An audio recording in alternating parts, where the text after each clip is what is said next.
నన్ను క్షమించాలి ఒక అవకాశాన్ని నేను తీసుకున్నందుకు. అందరికీ నమస్కారాలు. జై శ్రీమన్నారాయణ.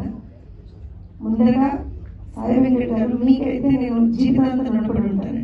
ఎందుకంటే పూర్వజన్మ సుకృతాలు ఎన్ని ఉన్నా సరే ఒక అవకాశాన్ని కల్పించడం అనేటువంటిది చాలా చాలా అరుదండి.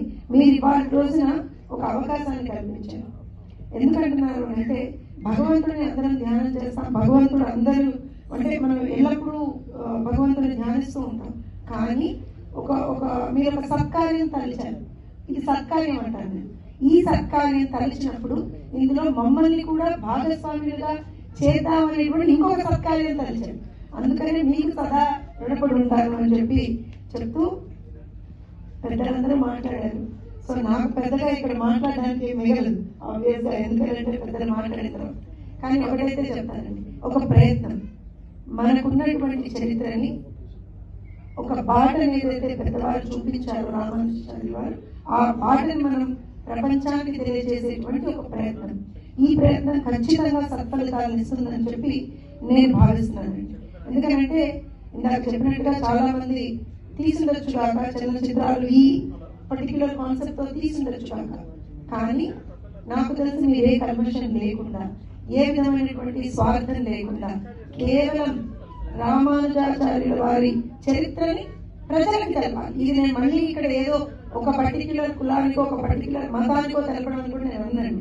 ఖచ్చితంగా ప్రజలందరూ, నాకు తెలిసి దేశవ్యాప్తంగా ఇంకా విదేశాల్లో ఉన్నటువంటి ప్రతి ఒక్కళ్ళు కూడా చరిత్రను తెలుసుకోవాలి. చరిత్రను తెలుసుకోవడంలో తప్పలేదు.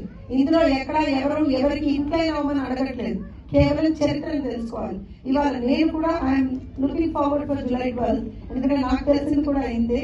సో నాకు తెలియని విషయాలు చాలా కూడా మీ చలనచిత్రంలో ఉన్నాయని చెప్పి భావిస్తున్నా. నా పిల్లలతో సహా, నాకు తెలిసినటువంటి ప్రతి ఒక్కరితో సహా ఆ రోజున ఖచ్చితంగా సినిమా చూస్తాను. ఎందుకంటే నేను నేర్చుకోవాల్సినటువంటి అంశాలు చాలా ఉన్నాయని చెప్పి ఇందాక ట్రైలర్ లో నాకు అర్థమైంది.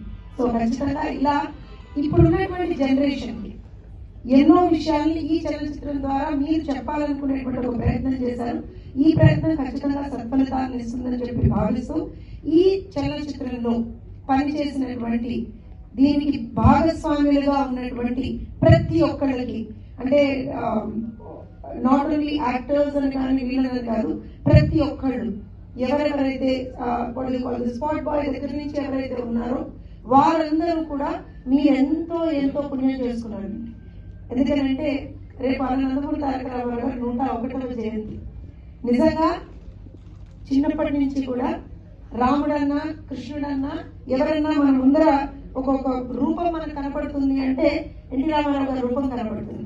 అలాగే రేపు పొద్దున రామానుజ అని అంటే ఎక్కడన్నా మా సాయి వెంకట్ గారి రూపమే కనపడుతుందేమో అనేటువంటి ఒక ఆలోచన అయితే నాకు బయట పోస్టులు చూసిన తర్వాత అయితే కనిపించింది.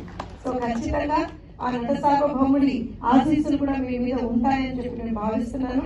అలానే అందరం కూడా మన పూర్వజన్మ సుకృతంగా ఇవాళ ఈ కార్యక్రమంలో భాగస్వాములుగా ఉన్నాం. రేపు పొద్దున ఈ సినిమా చూసేటువంటి ఒక భాగ్యాన్ని కూడా మనందరం తీసుకుందాం, వెళ్ళి చూద్దాం, ఇంకా 10 మందికి చూపిద్దాం, చరిత్రని 10 మందికి చెప్పేటువంటి ఒక ప్రయత్నం చేద్దామని చెప్తూ ఇలాంటి ఒక మహత్తరమైనటువంటి అవకాశాన్ని నాకు కల్పించినందుకు, ఇలాంటి ఒక సత్కార్యంలో నన్ను కూడా భాగస్వాములుగా చేసినందుకు మీ ఆడపడుచుగా మీకు ముందరగా అయితే నా ప్రణామాలు. అందరికీ కూడా జై శ్రీమన్నారాయణ. అందరూ నన్ను క్షమించాలని ఒక చిన్న డిబేట్ ఉంది, నేను వెళ్తాను. ఇది ఖచ్చితంగా